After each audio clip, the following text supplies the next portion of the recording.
The sun hung low over the Pacific, casting a muted gold over Harborville's rugged shoreline. Waves lapped gently against the weathered docks, and seagulls glided in the brisk September breeze. For a town that had forgotten how to change, nothing looked different, yet everything had. Emma Carter stood on the porch of her family's general store, her fingers brushing across the faded sign that read Carter's Market, since 1974. Dust had gathered in the corners of the wooden frame, and the flower boxes her mother once tended now held only brittle stalks and soil.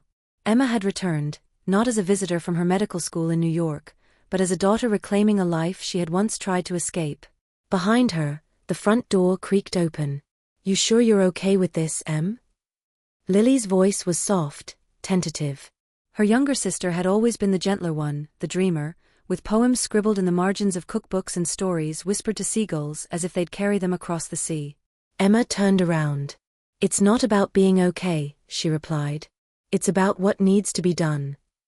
Lily stepped outside, pulling her cardigan tighter around her shoulders. The wind had shifted, saltier now, colder. "I can stay behind the counter today. You've done the morning shifts all week." Emma gave a small smile but shook her head. "You've got that library reading to catch. Go. I'll handle the market." In truth, Emma needed the distraction. The routines, the shelves to stock, the receipts to tally, they helped keep her mind off the ache of choices undone. Their father had passed 3 months ago, following their mother by only a year. The cancer took him fast, and it was Emma who had left her residency to care for him in his final weeks. By the time he was gone, she realized there was nothing to return to in New York, only a cramped apartment and a silence too loud to bear. Harborville wasn't her dream, but it was Lily's refuge. And for now, that was enough. The market opened quietly. Locals came in for bread, canned goods, and conversation.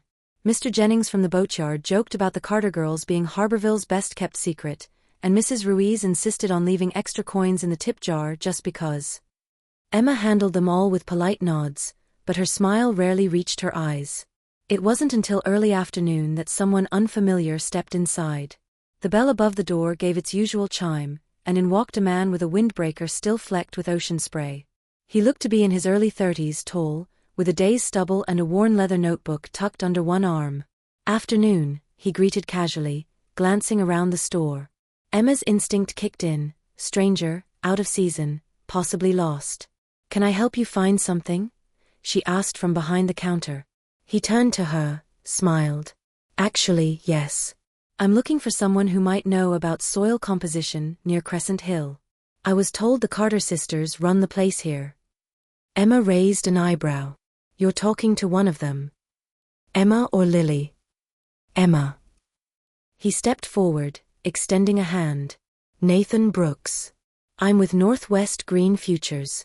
We're running a pilot for regenerative agriculture in small coastal towns. I'm scouting potential sites." Emma shook his hand, firm and brief. "And you think Harborville's the place for that?" "From what I've seen, yes. Low industrial impact, stable shoreline, and the people seem grounded." She gave him a skeptical look. "We're grounded because there's nowhere else to go." Nathan chuckled. "Fair enough. Still, I'd love to ask a few questions about the land around your store, if you don't mind." Emma hesitated. Harborville wasn't big on change. Outsiders bringing in green solutions had always been met with suspicion. But something in Nathan's tone wasn't pushy. He didn't talk like a salesman. More like someone looking for connection, not conquest. "You can leave your number," she said. "I'll run it by my sister. She's more of the community liaison." Nathan nodded, scribbled his number on a receipt slip, and slid it across the counter. "Thanks, Emma. Hope to see you around." He left with a friendly nod, and the door swung shut behind him. Later that evening, the sisters sat on the floor of the living room, sorting through old photo albums. Their father's fishing gear still hung in the mudroom, untouched. The air smelled faintly of salt and lemon wood polish. "A man came by today," Emma said as she slid another photo back into its plastic sleeve. Lily looked up. "Oh, Nathan Brooks. Some sort of environmental consultant. Wants to set up an eco-farming site near Crescent Hill." Lily's eyes lit up. "That's amazing. Finally, someone sees the potential in this place." Emma shrugged. Or they see a quiet town too tired to resist. Don't be so cynical, Em. Maybe this is a good thing. Emma didn't answer. She closed the album gently and stood. Let's not rush into trusting someone we just met. Lily watched her sister disappear into the hallway. The weight Emma carried was invisible to most, but Lily saw it clearly, the way her shoulders tensed, the way she avoided laughter, as if joy had become a luxury she could no longer afford. But Lily believed in beginnings. Even ones that started in silence. Outside, the waves whispered against the shore. Harborville had always been a place where tides shaped lives. Perhaps this time, the tide was turning. The following morning arrived shrouded in fog. The Pacific mist rolled through Harborville like a memory that refused to leave, softening edges and cloaking everything in silence. The streets were mostly empty, except for the clink of the bakery's delivery crates and the distant sound of gulls circling above the wharf. Inside Carter's Market, the warmth of brewing coffee and the smell of fresh bread offered contrast to the grayness outside. Emma stood behind the counter, flipping through a ledger, pencil tucked behind her ear. She had barely slept. The visit from Nathan Brooks lingered in her mind longer than she liked to admit. Lily entered from the back, her cheeks pink from the cold. She carried a box of apples from the local orchard, humming under her breath. Someone's in a good mood, Emma noted without looking up. I saw the sunrise from the bluff. Even in the fog, it was beautiful. Felt like walking through a dream, Lily said, setting the box down with a soft thud. Also, I found this in the mailbox. She handed Emma a flyer. It was from Harborville's Town Council, Community Development Forum, Saturday, 4 p.m., Town Hall. Topics: Sustainable Initiatives, Land Use and Agriculture. Lily grinned. Guess who probably had a hand in this? Emma sighed. Nathan Brooks. Emma folded the flyer and set it aside. He's moving fast. He's trying to help, Emma. Or trying to sell us something. Lily paused, choosing her words carefully. Not everyone who brings new ideas is trying to take something. Sometimes they're trying to build. Emma didn't respond, but her expression tightened. She hated being suspicious, hated that she was turning into someone who questioned every intention. But Harborville had lost enough. Losing more, especially at the hands of someone new, wasn't a risk she was ready to take. Mid-morning brought a few regulars, a retired couple buying jam, a high schooler grabbing chips on her way to work at the cafe. And then, as the bell over the door chimed, Nathan walked in. This time, he wasn't in a windbreaker but a dark denim jacket, sleeves rolled up, boots still damp from the shore. He carried a small reusable bag, half full with items from the farmer's market. Morning, he said, voice casual but warm. Emma gave a curt nod. Lily offered a more enthusiastic greeting. Back already? I needed a few things. Also, thought I'd see if you had time to chat. About Crescent Hill. Emma pointed toward the counter. We're open. Talk while you shop. Nathan chuckled. Fair enough. He moved through the aisles slowly, scanning labels, occasionally asking Lily about local suppliers. Emma observed him discreetly, noting how easily he navigated the store, how comfortable he seemed asking questions without overstepping. He wasn't what she'd expected, not pushy, not smug. Just curious. When he finally returned to the counter with a few items, flour, honey, dried cranberries, he waited while Emma rang them up. I spoke to the mayor this morning, he said, casually. He mentioned the town's been struggling to attract younger residents. Said people like you and your sister are exceptions. Emma glanced up. That a compliment or a pitch? Nathan smiled. Maybe both. I'm not interested in pitches. Especially from people who just got here. I get that, he replied. But I'm not trying to change Harborville into something it's not. I'm trying to understand what it could be, with the right help. She looked at him then, really looked, the steadiness in his eyes, the way his voice held no edge. Why here? She asked. He paused. Because Harborville reminds me of where I grew up. A fishing town in Maine. My mom ran a small diner. My dad left early, so she raised me on her own. It wasn't easy, but that place had roots. People cared. When I started working in sustainability, I thought I'd be traveling to big farms and corporate campuses. Instead, I kept coming back to places like this. Place where real change means something. Emma nodded slowly. Dette är en history. It's not a story. It's why I do what I do. Lily, standing nearby, was clearly moved. I think what you're doing is important. Nathan glanced between the sisters. I'd love to show you both the proposal, not in some official meeting. Just, over coffee. No pressure. You deserve to know what's being planned. Emma hesitated, then finally said, we close at 5. Nathan smiled. Then I'll be back at 5. He left without another word, letting the door close quietly behind him. Lily turned to Emma immediately. Well? Emma sighed. Don't look at me like that. He's genuine, Emma. You can see it. People can be genuine and still be wrong. True. But what if he's not? The rest of the day passed slowly. Customers came and went. Emma restocked shelves.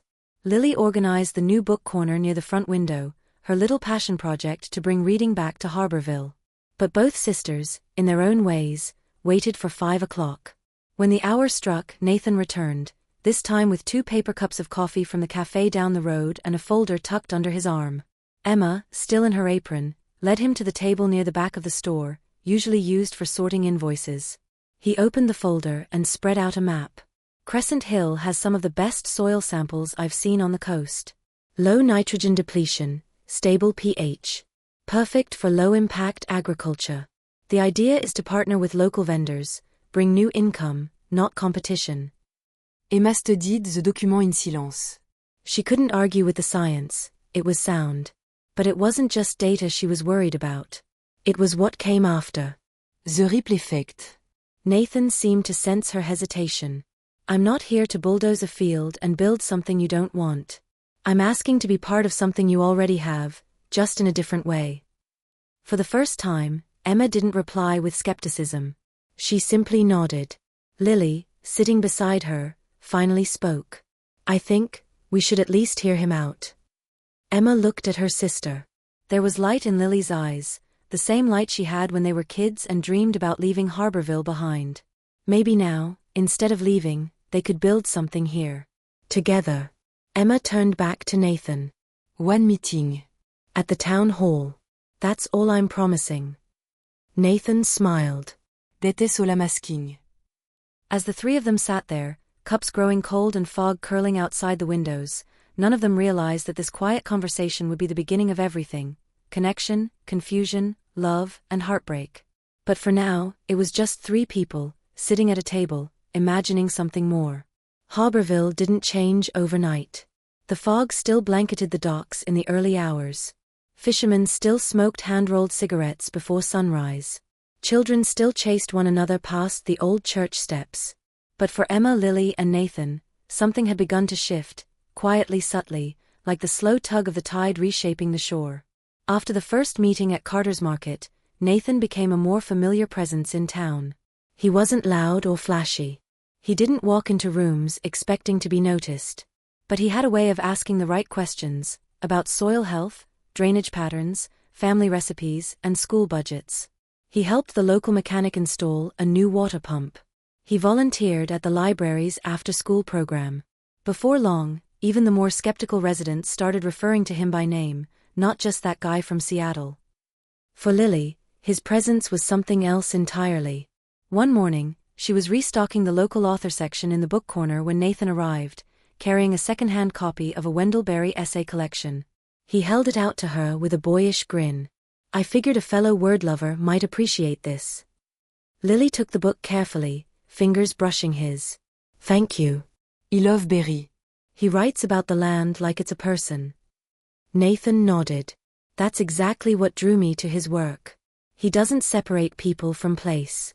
He sees how they shape each other. Lily smiled, her cheeks warming. That's what I've always tried to write about too. I mean, I've never published anything, but I write poems, stories, mostly about this town. You ever think about publishing? Sometimes. But Harborville isn't exactly a literary hub. Maybe that's why it needs you, Nathan said, almost offhandedly. That one sentence settled into Lily like sunlight through mist. It wasn't just the compliment, it was the way he said it, as if her voice had weight. As if her thoughts could matter outside the four walls of the store. Emma noticed the change. She noticed how Lily lingered a little longer near the windows when Nathan walked by. How she tucked her hair differently on the days he was expected. How she laughed more, openly, easily. And she noticed something in herself too. A dull ache, somewhere behind her sternum, that she refused to name. Emma had never allowed herself the luxury of wanting. Not after losing their mother. Not after giving up her future to care for their father. Wanting meant vulnerability. And vulnerability, in her experience, only led to disappointment. But Nathan didn't treat her like someone who needed fixing. He respected her boundaries. He asked her opinion on things most men ignored, how to navigate the town council, which families had deep roots, where the soil held history that data couldn't read. One afternoon, they stood together behind the market, overlooking the back lot where Nathan hoped to begin his pilot plot. The wind whipped through the grass, and seagulls cried in the distance. I used to play back here, Emma said, half to herself. Before the weeds took over. My mom planted lavender along the fence. It never really bloomed, but she kept trying. Nathan turned toward her. You miss her. Emma shrugged. She was the reason this store had meaning.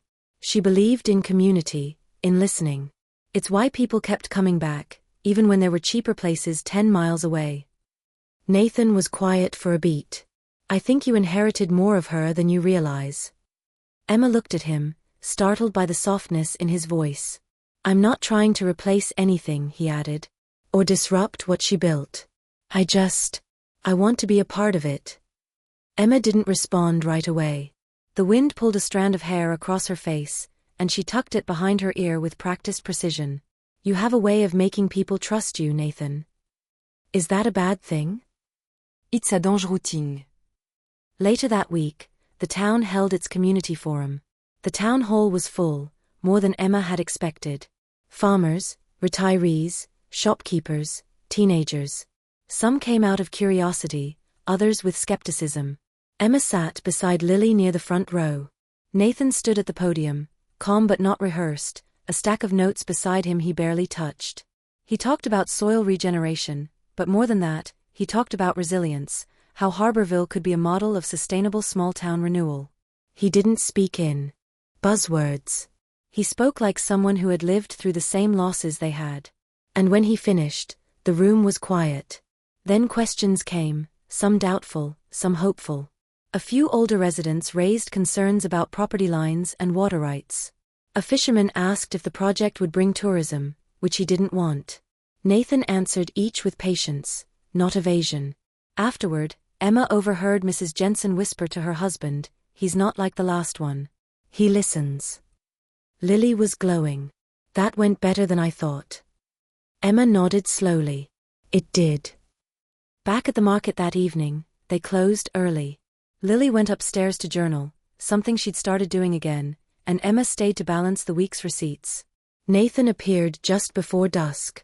He leaned on the doorway, arms crossed. You didn't say much at the meeting, he said. You handled it well. Didn't need me. He walked inside, glancing around the now quiet store. Still, he said, voice low, I value your opinion. Emma looked up. You sure? Seems like Lily's already made up her mind. Nathan hesitated, reading something in her tone. I respect both of you, he said carefully. For different reasons. Emma's eyes met his. Something unspoken stretched between them, fragile as glass. Just be careful, Nathan, she said quietly. This town remembers what you forget. And so do people. He looked as if he might say something more, but didn't. He simply nodded, and with a soft good night, turned and walked out into the dark. Emma stood alone in the empty store, lights dimmed, the scent of old wood and lemon oil lingering. She placed her hand on the counter, steadying herself. The tide was shifting. She could feel it. And she wasn't sure if she was ready to swim, or if she was already being pulled under. By mid-October, Harborville had shed its summer skin. The tourists were gone. The boardwalk stalls closed one by one, their shutters clapping in the wind. Trees blushed into gold and rust, their leaves swirling down Main Street like scattered memories. It was the season when everything slowed, except for what simmered beneath the surface. The town's annual fall harvest fair was approaching, and as tradition demanded, Carter's Market was to sponsor a small booth near the community bonfire. Lily had taken charge of the preparations this year, eager for something creative to focus on. She planned to sell handmade bookmarks with poems she'd written, stitched into recycled paper with dried flowers from local gardens. Emma offered to bake their mother's old apple spice muffins. Together, it was the first real project they'd done as sisters in months. Nathan, unsurprisingly, volunteered to help set up the booth. He showed up that morning with crates and canvas, his sleeves rolled up and hair tousled by the sea breeze. "You're early," Emma said when she saw him. "You said 9 a.m. It's 8:55. "I'm practically late," he teased. Lily laughed from behind a stack of decorative pumpkins. "Don't worry. Emma's always 5 minutes ahead of the rest of us." Emma rolled her eyes, but a smile crept onto her face. It was easier these days to be around him. Still guarded, but easier. As they worked together, Nathan hammering steaks, Lily arranging jars of cider, Emma dusting powdered sugar over the muffins, there was an ease between them, a rhythm forming. Laughter came more freely. Their movements overlapped without hesitation.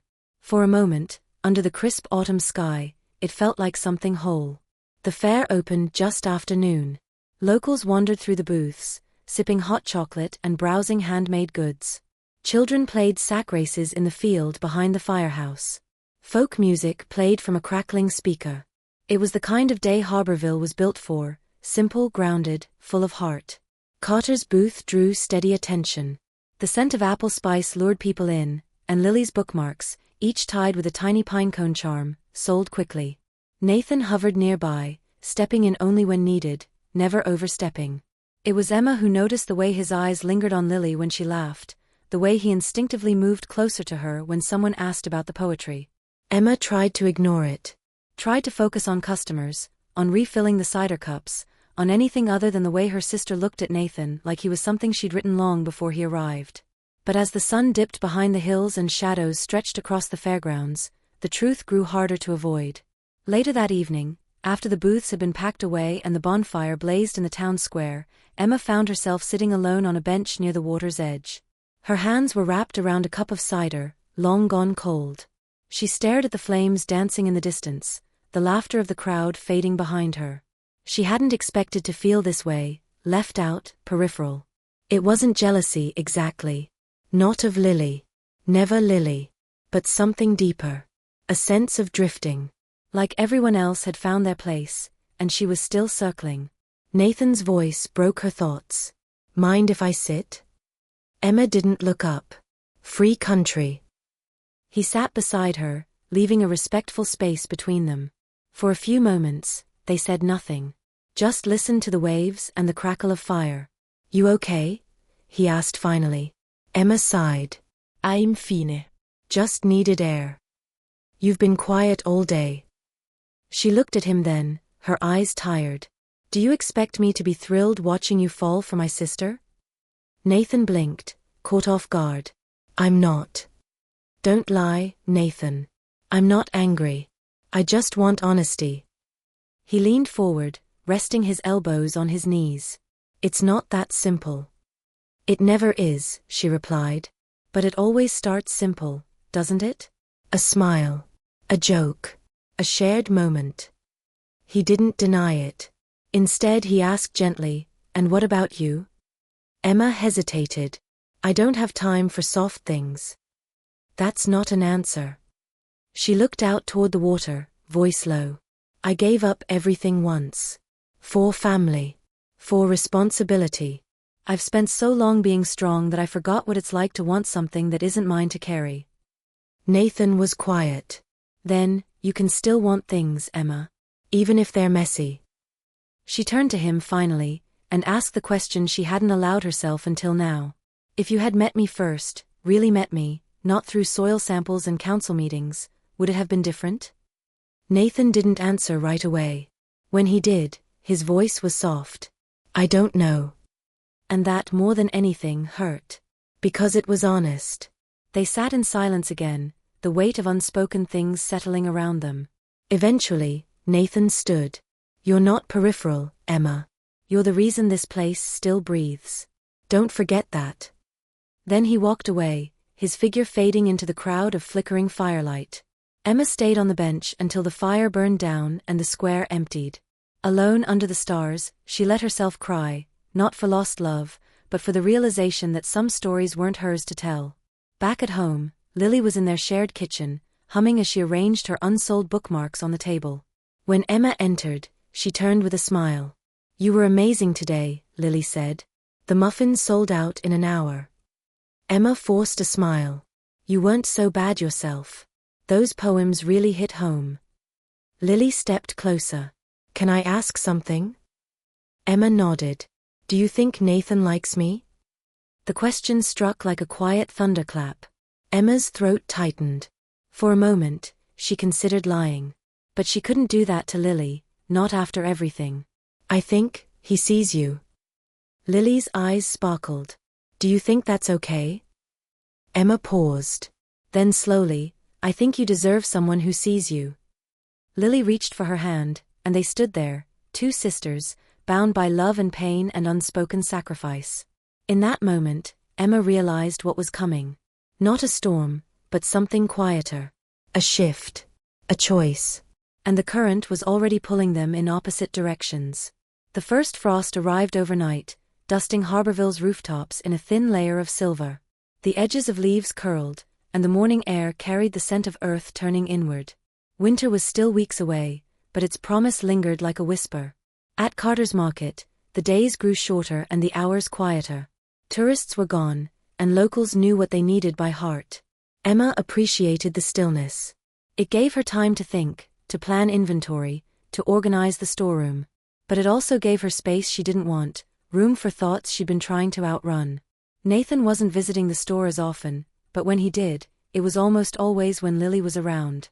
They spoke easily now, exchanging book recommendations and inside jokes Emma couldn't follow. There was no open affection between them, no hand-holding, no flirtation that crossed any obvious line. But sometimes, what wasn't said was louder than what was. One Thursday afternoon, Emma stayed late to finalize the monthly accounts. Lily had closed the store hours earlier and gone out for some air. Emma hadn't asked where. She told herself she didn't care.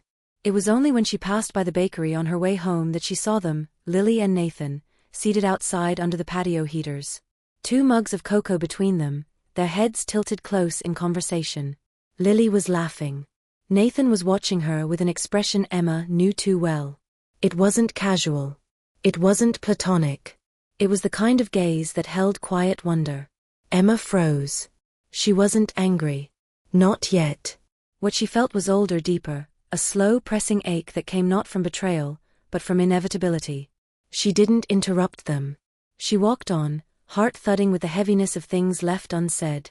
Back home, Emma stood in the kitchen, chopping carrots for soup. The knife hit the cutting board rhythmically, her mind elsewhere. The door opened behind her. "Hey," Lily called softly. "Smells good." Emma didn't look up. "Cocoa with marshmallows. That was always your thing." There was a pause. "Then you saw us." Emma nodded. "I was going to tell you.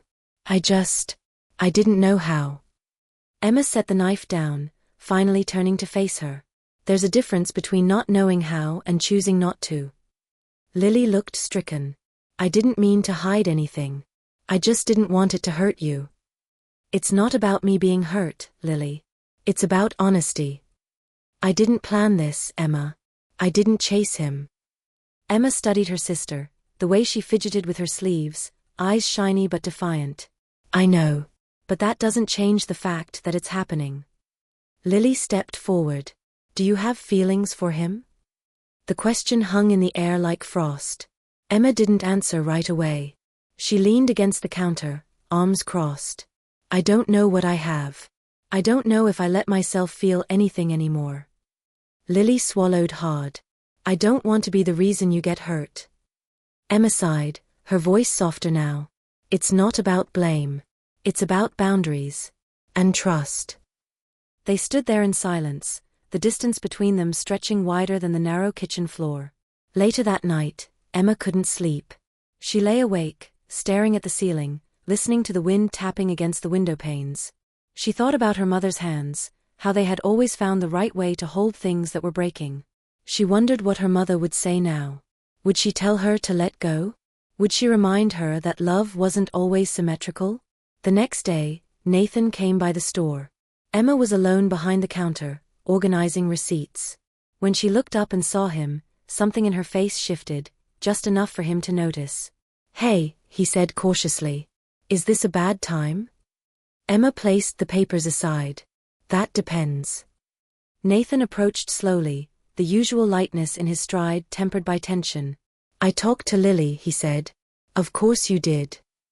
He hesitated, unsure whether to sit or stay standing. He chose standing. "I didn't mean for this to be complicated."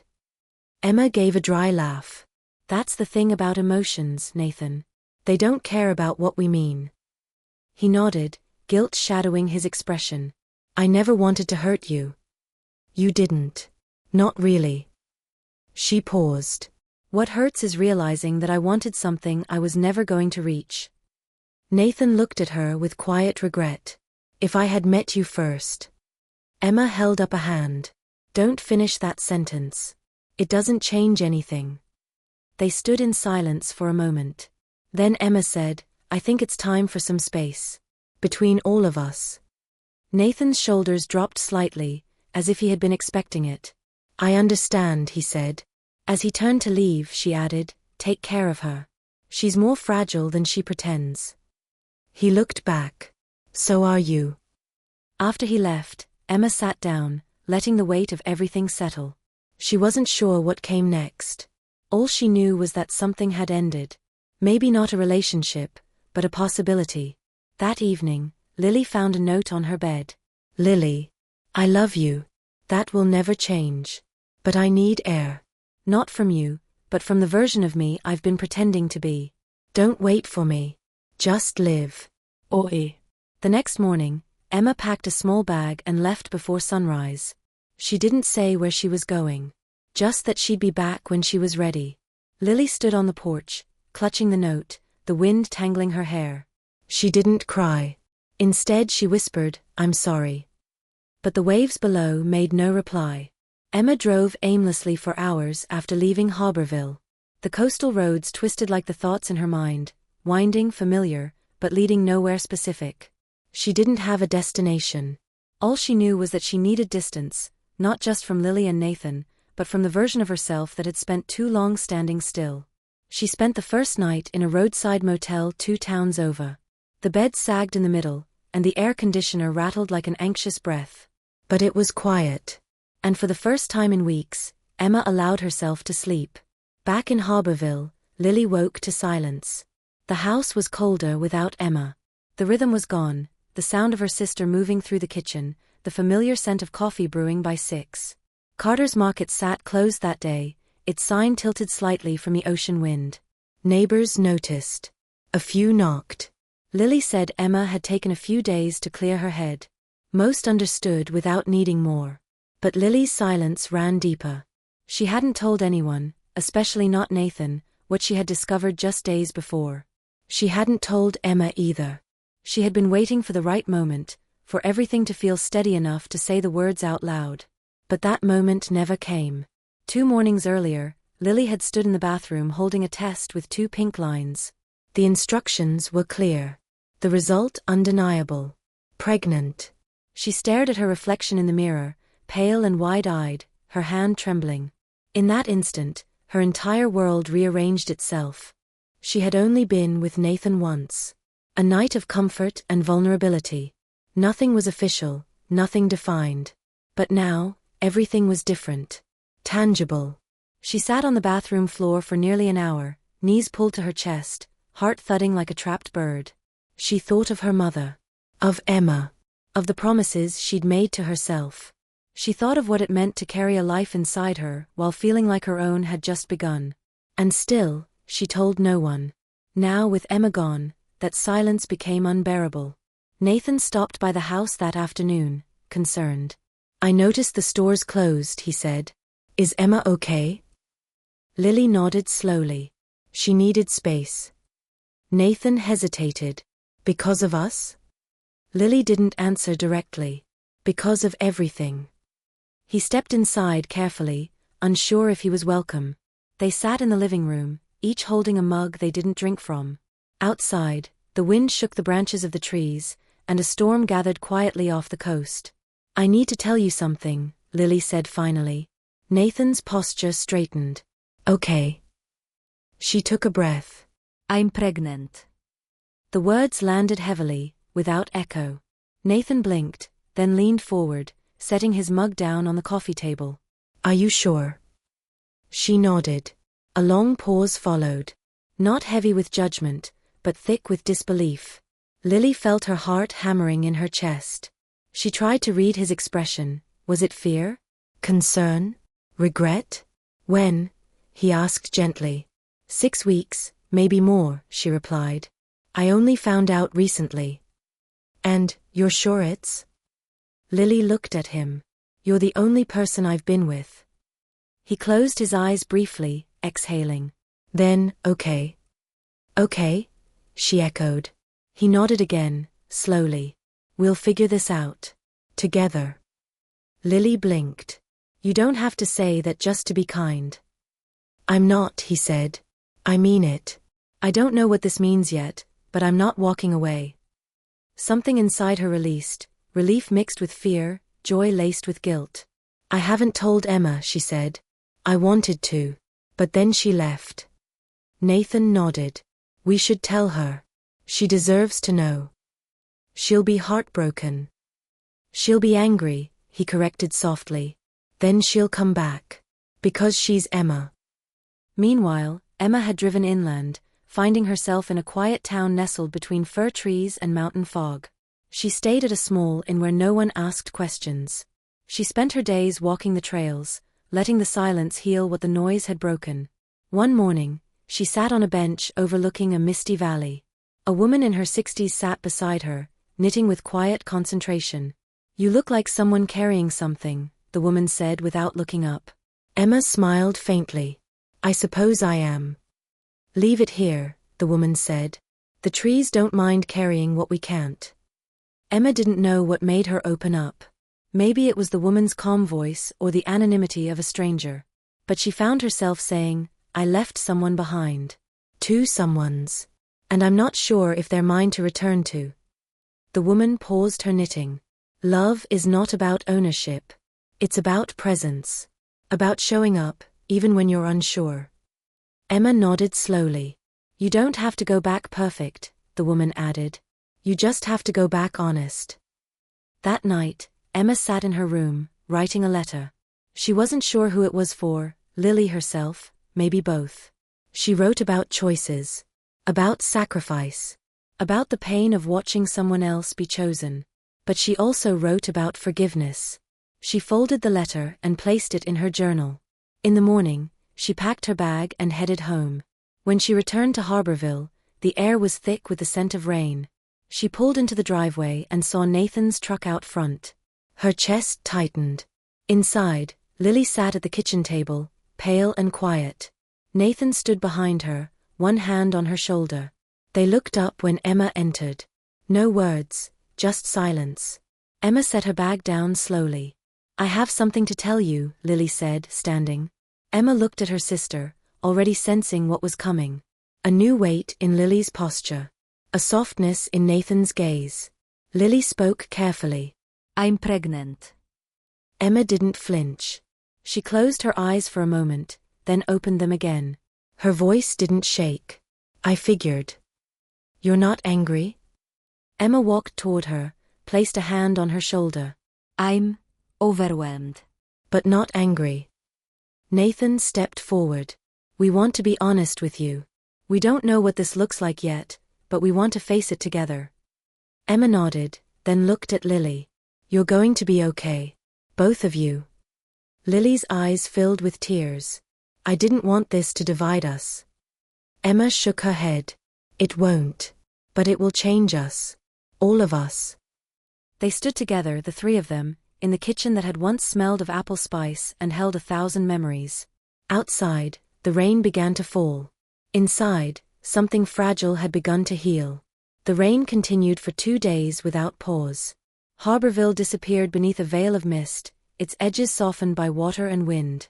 Streets glistened, windows fogged, and the ocean rumbled louder than usual, as if echoing the tension that hung in the Carter house. Emma moved through the days with quiet purpose. She reopened the market, restocked shelves, greeted customers. Her hands worked instinctively, as if muscle memory could protect her from everything else. But her mind was elsewhere, tangled in questions that had no answers. Lily tried to stay out of her way. She spent more time upstairs, writing in her journal, occasionally sketching small birds or broken seashells. When they passed each other in the hallway, they exchanged polite nods and cautious smiles. The warmth between them had cooled, not from malice, but from the fear of saying the wrong thing. They were navigating a fragile peace, built not on healing, but on delay. Nathan stopped by less frequently now. When he did, he kept his visits short and polite. He helped fix the gutter one morning, said little, then left without asking for tea. Emma appreciated the distance. It gave her time to breathe. But one afternoon, she found herself standing at the edge of Crescent Hill, where Nathan's project had been slowly taking form. The soil was tilled, the fencing partially built, rows marked with wooden stakes. It was a skeleton of what could be, a beginning still uncertain. She wasn't sure what had brought her there. Curiosity, maybe. Or some need to understand the part of him that had once seemed like a future. "You're not lost, are you?" She turned. Nathan stood a few yards away, wiping his hands on a cloth. His jacket was damp, his hair tousled from the wind. No, en Marries. Just wondering. He nodded, walking toward her. About the land? About all of it. They stood side by side, looking at the rows of earth. This was supposed to be simple, Nathan said. A project. A quiet town. Good people. Emma smiled without humor. And now? He glanced at her.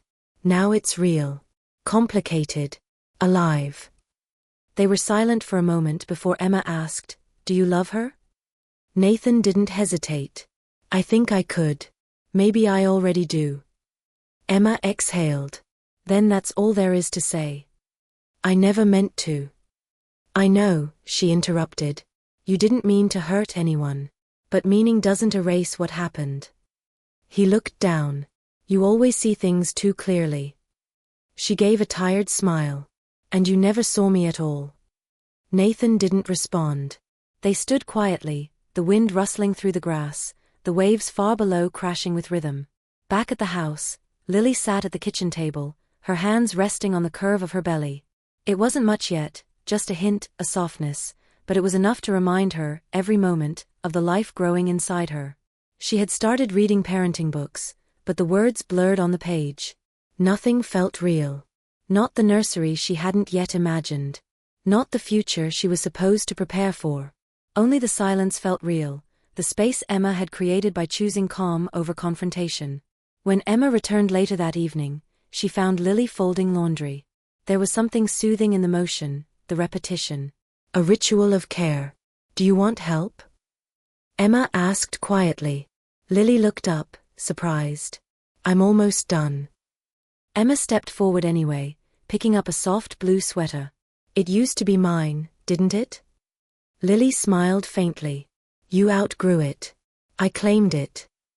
They folded together in silence for a few moments before Emma finally said, "I saw him today. At the hill." Lily paused. "And? He loves you," Emma said. "Or he's getting there." Lily's voice was barely a whisper. "I don't know what to do with that." Emma looked at her sister. "You don't have to do anything. Just be honest with yourself." Lily nodded, but the worry in her eyes remained. That night, as rain tapped gently on the windows, Emma pulled out her journal and opened to the letter she had written while away. She read it again, tracing the words with her fingertip, then tore the page carefully and walked down the hall. Lily was curled on the couch, a blanket draped over her legs, a book resting on her stomach. Emma held out the letter. "For you. I wrote it before I came back. I don't know if it still matters." Lily took it hesitantly, unfolded it, and began to read. It wasn't long, but it was honest. Emma had written about the ache of stepping aside, the confusion of caring for someone you can't claim, the deep, unwavering love of a sisterhood that had endured more than either of them had ever expected. She ended with one line. "This baby is not just yours, Lily. It's ours. Because no matter where life takes us, I will always be the one standing next to you when the world feels too heavy." Lily's eyes blurred with tears. She looked up at Emma. "I don't deserve you." Emma knelt beside her, wrapping her arms around her sister. "Yes, you do. We both deserve to start again." They stayed like that for a long time, the storm outside quieting into a gentle drizzle. In the days that followed, something shifted. Not dramatically, but enough to notice. Emma reopened the poetry shelf Lily had started, restocking it with new titles. Lily resumed writing, not just in her journal, but out loud, on the chalkboard wall in the store, where customers began to leave notes of encouragement beneath her verses. Nathan continued his work on the land, quietly, respectfully, never asking for more than what was offered. He was there, present, but not imposing. When he looked at Lily now, it was with something deeper than affection, it was with responsibility. And as for Emma, she began to dream again, not of medical school or cities far away, but of a life she could build right where she was. A life that made space for others without erasing herself. Sometimes, it's not the heartbreak that defines a story. It's what survives in the aftermath. The threads that remain, even after the knot is undone. And in that quiet season between storm and bloom, the Carter sisters found themselves standing on steadier ground, not as they were before, but as they could be now. Winter descended on Harborville with an icy grace. The ocean darkened to slate gray, and the winds howled louder across the cliffs. Most mornings began with the scrape of frost from windshields and the crunch of frozen leaves beneath boots. Life slowed. Even the sea seemed to take longer pauses between waves. Inside Carter's Market, the warmth persisted. The bell over the door still rang with each visitor, the shelves remained lined with goods, and Lily's poetry wall had become a town curiosity. Every week, a new verse appeared in her soft handwriting, always anonymous but undeniably hers. Locals left short replies, simple words of thanks, or reflections of their own. Emma had taken to arriving early, unlocking the store before dawn. She liked the quiet, the routine. It gave her time to prepare, not just the day's work, but herself. She was learning how to exist in the space between what she had wanted and what had become. Lily, now approaching her second trimester, moved slower these days. The exhaustion had faded, replaced by a kind of steady awareness. Her body changed daily, and with it, her sense of everything. The child growing inside her was no longer abstract. It was real. Constant. She still hadn't decided what the future would look like.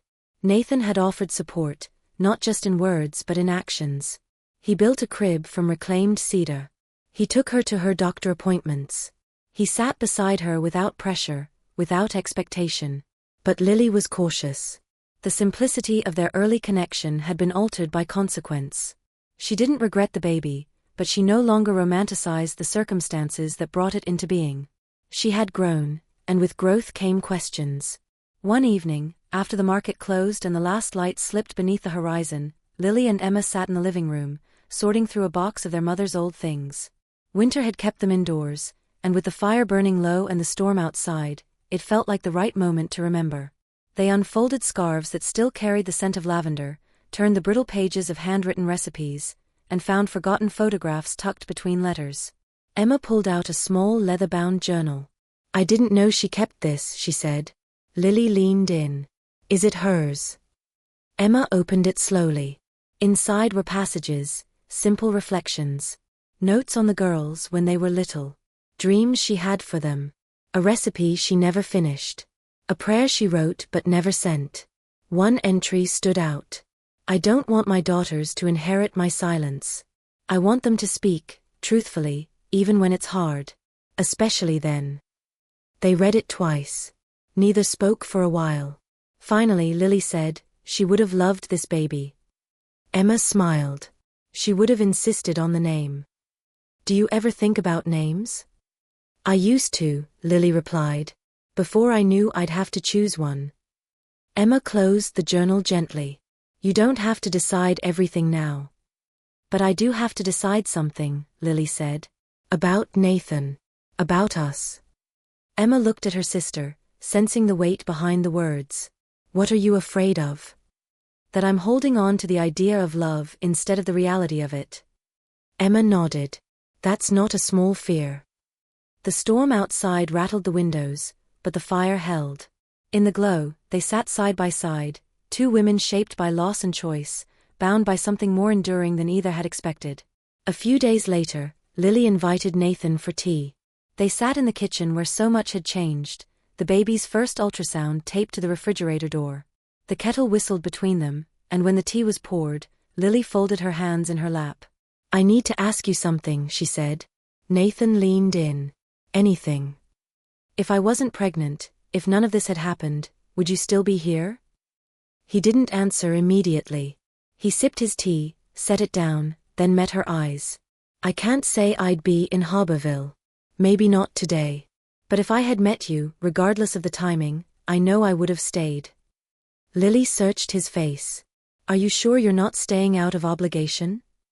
I'm staying because I want to be part of this. Of your life. Of our child's life.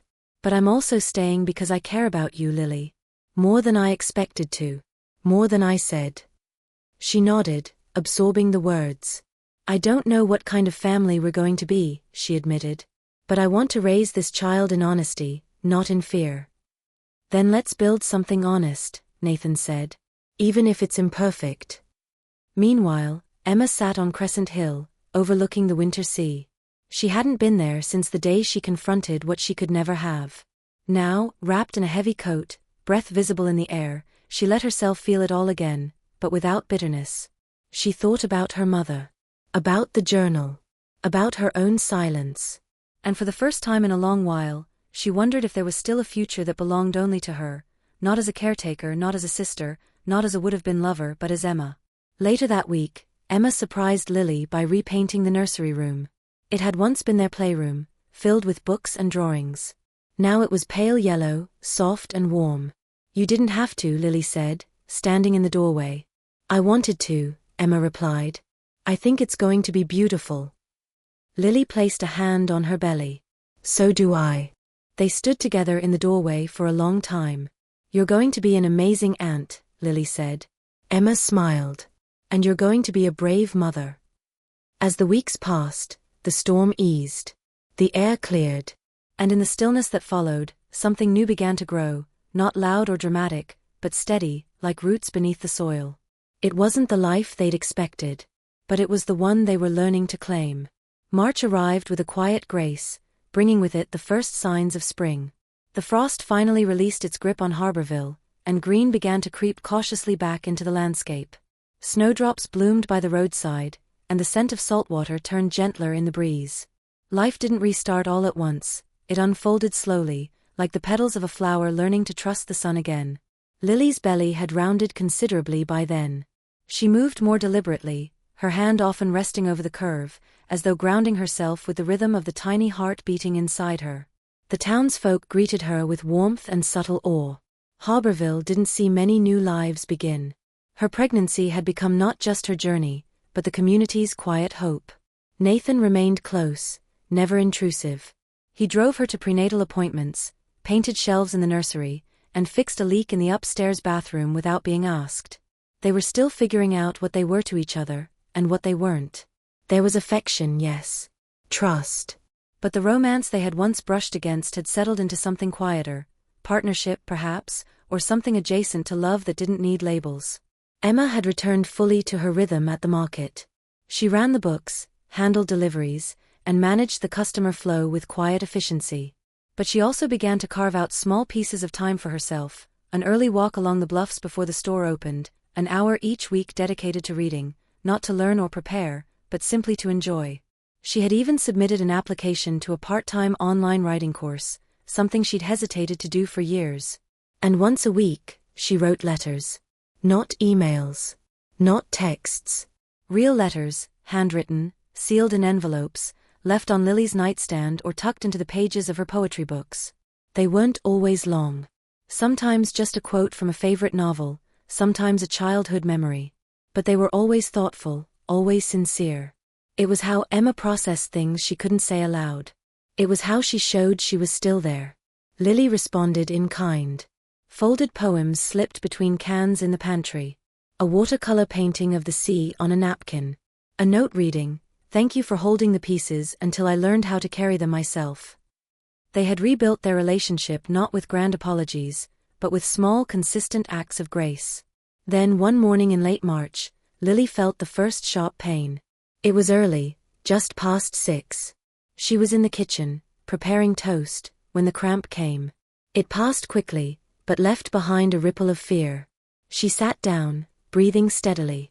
The baby wasn't due for another 6 weeks.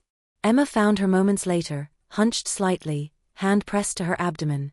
"You okay?" Emma asked, alarmed. "I don't know," Lily whispered. "I think something's starting." Emma didn't hesitate. She called Nathan, then the clinic. Within minutes, they were in the car, driving down the narrow roads that led to the hospital 2 towns away. Rain had begun to fall again, light, persistent, and cold. The hospital staff moved efficiently, guiding Lily into a room, hooking up monitors, running tests. Emma stood at her side, hand clasped in hers, while Nathan paced outside the door, torn between presence and helplessness. The doctor arrived, calm but serious. "Early labor," she said. "We'll try to delay delivery, but we need to monitor closely. The baby's strong. You've done everything right. But we're not in full control of the timing anymore."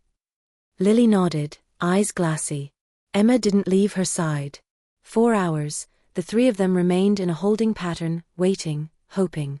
Nathan brought coffee. Emma brought silence. Lily brought strength. Late that evening, the contractions intensified. There was no more delaying. 12 hours after the first pain, under soft lights and steady encouragement, Lily gave birth to a baby girl.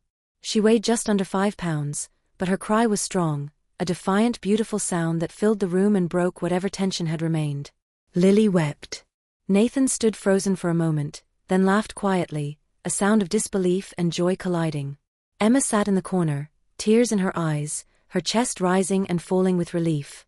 The nurse placed the baby in Lily's arms, and the room went quiet. "What's her name?" the nurse asked gently. Lily looked down at the tiny wrinkled face, then over at Emma. Emma nodded once, knowing what was coming. "Hope," Lily said. "Her name is Hope." The days that followed were a blur of feedings, checkups, and paperwork. But amid the exhaustion, there was light. Hope grew stronger each day. Her lungs were clear, her eyes alert. The nurses adored her. The town, when the news spread, celebrated her arrival with flowers and baskets of homemade meals. Lily stayed at the hospital for nearly a week. Nathan never left. Emma returned to Harborville to keep the market running, but she visited daily, bringing fresh clothes and stories from home. One afternoon, she found Lily sitting by the window in her hospital room, Hope sleeping against her chest. Lily was writing something on a small note card. "It's for her," she said when Emma entered. "A letter for when she's older." Emma walked closer. "What does it say?" Lily read it aloud, quietly. "Dear Hope, you were born in the middle of a storm, but you didn't wait for calm to arrive. You entered the world with strength, with voice, with grace. I want you to know that you were loved before you were known, and you will be loved every day after. You don't have to be perfect. Just present. Just honest. Just kind. That's enough." Emma swallowed hard. "She's lucky, you know, to have you." Lily smiled. "She has us." The moment stretched between them, silent, full, whole. Outside the window, the clouds began to lift. Sunlight spilled across the hospital lawn in thin, golden ribbons. A change of season. A change of story. Hope shifted in her sleep, and Emma reached out to gently touch her niece's tiny fingers. "I'll always be here," she whispered. "For both of you." And in the quiet, for the first time in a long time, everything felt exactly as it should. Spring settled fully over Harborville. The trees along Main Street bloomed with soft pink blossoms, their petals drifting in the breeze like scattered confetti. The ocean, calmer now, shimmered under the returning sun, and life in the town slowly found its familiar pace, gentle, steady, unhurried. Carter's Market was busy again. The front windows, once bare, now displayed fresh flowers and baskets of hand-packed goods. The poetry wall remained, but now, alongside Lily's verses, hung children's drawings and community announcements. It had become more than a place for words, it was a place for voices. Hope was home. She slept in a crib that Nathan had built and Emma had painted. Her nursery smelled of cedar and lavender, and her tiny clothes were folded with a reverence reserved for miracles. At 2 weeks old, she already had a fan club, shopkeepers who waved through the window, neighbors who left tiny gifts on the porch, and a town that saw in her something rare, a beginning born not of perfection but persistence. Lily was still adjusting. She moved through her days with a quiet, growing confidence, feeding, swaddling, learning what every cry meant. Her body still ached, and exhaustion lived in the circles under her eyes, but so did something else, a deep, unwavering love. Nathan visited daily but never overstepped. He brought groceries, fixed things around the house, held hope when Lily needed sleep. They hadn't labeled what they were. They didn't need to. Whatever it was rooted in care and respect. In reality, Emma had found her own rhythm again. The market was thriving under her hands, and she'd begun writing more. Real writing. Not just letters to Lily or late-night journal entries, but structured essays and short stories. She submitted one to a literary magazine out of Portland. She didn't expect a response, but just sending it felt like a reclamation. One quiet morning, Emma stood behind the counter, watching the town move slowly past the windows. Lily walked in a few minutes later, hope wrapped against her chest, asleep. She didn't cry once on the walk, Lily said softly, as if surprised. Emma smiled. She's figuring out the pace of Harborville. Lily looked around the store. This place feels different. Emma nodded. It is. But not in a bad way. They stood in silence for a moment, then Lily said, "Do you think we'll ever leave?" Emma raised an eyebrow. Why would we? I don't know. Sometimes I wonder if we're meant to stay here forever. Or if this is just a chapter. Emma considered the thought. I used to think leaving was the only way to matter. That staying meant settling. But now, I'm not sure.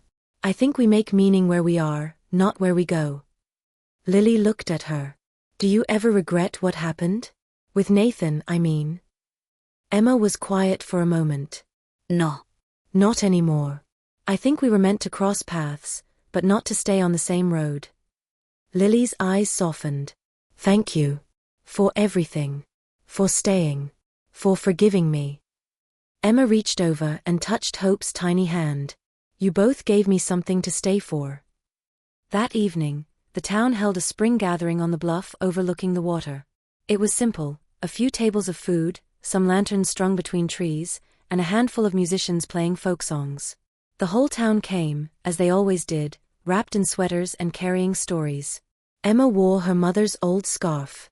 Lily held Hope close, bundled in a soft blue blanket. Nathan stood nearby, chatting with the mayor about the progress at Crescent Hill, where green shoots had begun to push through the soil. As the sun dipped below the horizon, casting the sea in gold, someone passed Emma a microphone. Say something, they said. For the new season. Emma hesitated. She wasn't one for speeches. But then she saw Lily nodding from across the lawn, and something in her heart steadied. She stepped forward, the cool wind brushing her cheeks, and began. When my mother passed, I thought I had to become something I wasn't, strong all the time, quiet, unshakable. I thought that's what it meant to hold a family together. What I've learned is that strength isn't in silence. It's in showing up. Even when you're tired. Even when your heart's uncertain. She paused, eyes scanning the familiar faces, neighbors, friends, Nathan, Lily, and the baby in her arms. I thought I lost something this year. And maybe I did. But I also gained something bigger, a deeper understanding of love. Not the kind that always gets what it wants, but the kind that stays. That bends. That forgives. She smiled. And I gained a niece. A reminder that life keeps beginning, even when you think it's ending. The crowd clapped gently, some with tears in their eyes. Emma stepped back, exhaling. Lily met her halfway, squeezing her hand. She's going to grow up hearing that speech every birthday, Lily whispered. Emma laughed. She better. Later that night, after the crowd had thinned and the lanterns flickered in the breeze, Emma stood alone at the edge of the bluff, watching the ocean. Nathan approached quietly. "That was beautiful," he said. "Thanks." He stood beside her, hands in his pockets. "I think she's going to be okay." Emma nodded. "Because she has us." He looked at her. "You ever think about starting your own family?" She glanced at him, amused. "You offering?" He chuckled. No. "Just wondering." Emma looked out at the dark water. "Maybe someday. But for now, I'm right where I need to be." They stood together for a while longer, saying nothing, letting the waves speak. When Emma returned home, Lily was already asleep in the nursery chair, Hope in her arms. The moonlight spilled across the floor, casting them in silver. Emma didn't wake her. She simply sat beside them, resting her head on Lily's shoulder. In that moment, there was no past. No heartbreak. No unfinished futures. Just 3 lives, held together by threads that had frayed but never broken. And a promise, unspoken but true, that whatever came next, they would carry it forward. Together.